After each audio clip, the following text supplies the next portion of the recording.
ጂፋሬ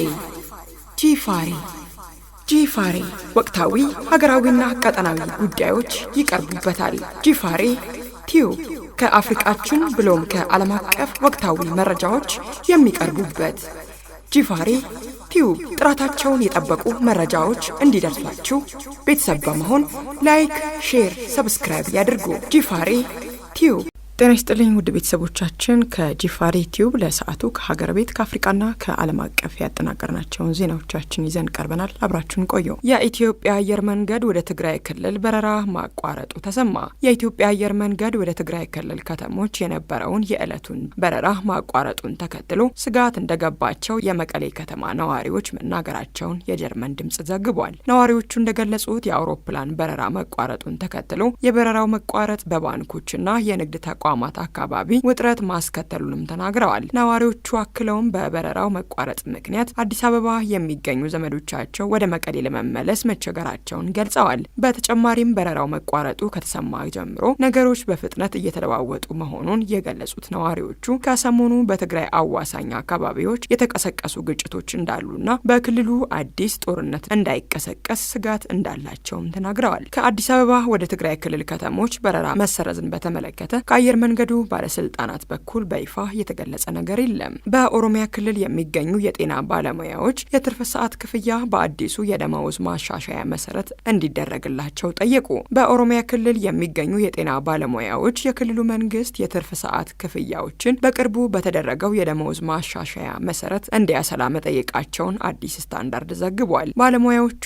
ጥያቄውን ያቀረቡት የፌዴራል መንግስት በመላው ሀገሪቱ ወጥ የሆነ የክፍያ ስርዓት እንዲኖር ካወጣው መመሪያ ጋር በተመጣጣኝ መልኩ እንዲተገበር መሆኑን ገልጸዋል። ባለሙያዎቹ ለዜና ምንጩ እንደተናገሩት የትርፍ ሰዓት ክፍያ በአዲሱ ደመወዝ መሰረት እንዲከፈል የተወሰነ ቢሆንም በኋላ ላይ የሆስፒታሉ አመራሮች ተጠርተው ክፍያውን በአዲሱ ደመወዝ መሰረት እንዳይፈጸም መመሪያ እንደተሰጣቸው ገልጸዋል። የኦሮሚያ ጤና ቢሮ ኃላፊ ፕሮፌሰር ነጻነት ወርቅነህ ውሳኔው በክልል ደረጃ የተላለፈ መሆኑን ገልጸው ስለ ዝርዝሩ ግን ተጨማሪ ማብራሪያ አልሰጡም።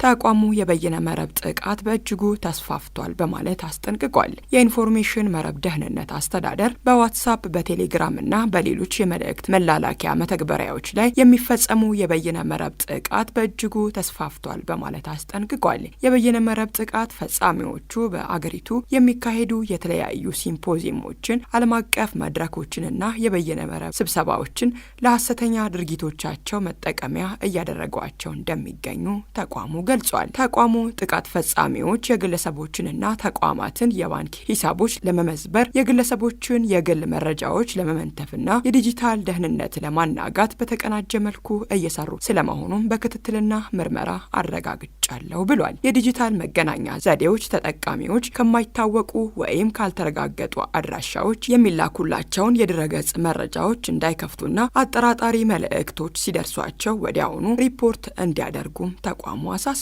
ኢትዮጵያ የህፃናት የወንጀል ተጠያቂነት የዕድሜ ገደብን ከ9 ዓመት ከፍ እንድታደርግ ተጠየቀ። ኢትዮጵያ የህፃናት የወንጀል ተጠያቂነት የዕድሜ ገደብን ከ9 ዓመት ከፍ እንድታደርግ የተመድ የህፃናት መብት ኮሚቴ በትናንትናው ዕለት የኢትዮጵያን የህፃናት መብት ይዞታን በገመገመበት መድረክ ጠይቋል። የኢትዮጵያ ልዑካን ቡድን መንግስት በጥናት በሚያገኘው ውጤት ላይ ተመስርቶ የዕድሜ ገደቡን ለማሻሻል ዝግጁ መሆኑን በመድረኩ ላይ በሰጠው ምላሽ ገልጿል። ከኮሚቴው አባላት ህጻናት ጭምር ሰላማዊ ሰዎች በተሳተፉባቸውና ህይወት በጠፋባቸው ሰላማዊ የተቃውሞ ሰልፎች ላይ ያልተመጣጠነ ኃይል በተጠቀሙ የጸጥታ አካላት ላይ ምርመራ ተደርጓል ወይ የሚል ጥያቄም ተነስቷል። ልዑካን ቡድኑ በሰጠው ምላሽ በሰላማዊ ሰልፎች ላይ ኃይል መጠቀምን ለመከላከል ረቂቅ ህግ መዘጋጀቱን ጠቅሶ በአንድ ሰላማዊ ሰልፍ ላይ ታስረዋል የተባሉትን ልጃገረድ ህጻናት ጉዳይ ግን አጣራለሁ ብሏል። ከህጻናት የጾታ ጥቃት አንጻር በብሔራዊ ደረጃ የጾታ ጥቃት ፈጻሚዎች መዝገብ በቅርቡ ተግባር ላይ እንደሚውልም ልዑካኑ ገልጿል። መንግስት ምን ያህል በጀት ለህጻናት ተኮር ስራዎች እንደመደበ ለቀረበው ጥያቄም ከአጠቃላይ ሀገራዊ ምርቱ 3% ተመድቧል ሲል ልዑኩ ምላሽ ሰጥቷል። በሱዳን በሰሜን ኮርዶፍ በግጭት ከ88 ሺህ በላይ ሰዎች ተፈናቅለዋል ተባለ። በደቡብ ኮርዶፍ ግጭቱ መባባሱን ተከትሎ የተፈናቃዮች ቁጥር በእጅጉ መጨመሩን ተመድ አስታውቋል። የተመድ ቃል አቀባይ ስቴቨን ዱጃሪች በሀገሪቱ ሁለተኛ ትልቅ በሆነው ክልል ኮርዶፍ የሰብአዊ ሁኔታ አሳሳቢ ሆኗል ብለዋል። ከዚያ ያሉት ባለሙያዎቻችን እንደነገሩን ከሆነ መንገዶች በመቋረጣቸው እርዳታ ለማድረስ አስቸጋሪ ሆኖባቸዋል ሲሉም ተናግረዋል። ከግማሽ በላይ የኮርዶፍ ነዋሪዎች መፈናቀላቸውን የገለጹት ቃል አቀባዩ ቀሪዎቹ በምግብ የጤና አገልግሎትና መሰረታዊ ጉዳዮች ባለመሟላቱ ችግር ውስጥ ናቸውም ብለዋል። ዱጃሪች ሱዳናውያን ምግብ ይፈልጋሉ፣ ውሃ ይፈልጋሉ፣ መጠለያ ይፈልጋሉ ሲሉ የሰብአዊ አቅርቦት እንዲደረግም ጥሪ አቅርበዋል። ቃል አቀባዩ በጦርነት ላይ የሚገኙት ሁለቱ ተፋላሚ ኃይሎች እየደረሰ ያለውን የሰብአዊ ቀውስ በመገንዘብ የተኩስ አቁም እንዲያደርጉም አሳስበዋል። የኒጀር ኃይሎች በሀገር አቀፍ ዘመቻ ከ70 በላይ አሸባሪዎችን ደመሰስን አሉ። የኒጀር መንግስት ያሰማራቸው የጸጥታ ኃይሎች በአንድ ቀን ዘመቻ አሸባሪ ሲል የፈረጃቸውን ከ70 በላይ ሰዎች መደምሰሱን አስታውቋል። በዚሁ ዘመቻ 48 ተጠርጣሪዎች በቁጥጥር ስር ሲውሉ ከ50 በላይ የሚሆኑት መገደላቸውን የመከላከያና የጸጥታ ኃይሎች በአካባቢው በሚገኝ የቴሌቪዥን ጣቢያ ገልጸዋል። የታጠቁ ቡድኖችን የመንቀሳቀስ አቅም በእጅጉ የሚያዳክም ቁልፍ የአሸባሪዎች ሎጂስቲክስም ወድሟልም ብለዋል። ኢራን እስራኤልን ኢላማ አድርጊያለሁ አለች። ትራምፕ በኢራን ላይ ጥቃት ለመሰንዘር እየዛቱም ይገኛሉ። በኢራን የኒውክሌር መርሃ ግብር ዙሪያ የሚደረጉ ውይይቶች ምንም አይነት መሻሻል ባለማሳየታቸው ምክንያት ፕሬዚዳንት ዶናልድ ትራምፕ በሀገሪቱ ላይ ከፍተኛ ወታደራዊ ጥቃት ለመሰንዘር እያሰቡ መሆኑ ተገልጿል። የትራምፕ ዛቻ በቴሄራን በኩል ከፍተኛ ቁጣን አስከትሏል። ኢራን ለማንኛውም የአሜሪካ ወታደራዊ እርምጃ አፋጣኝ ምላሽ እንደምትሰጥና ጥቃቱ የሚፈጸም ከሆነ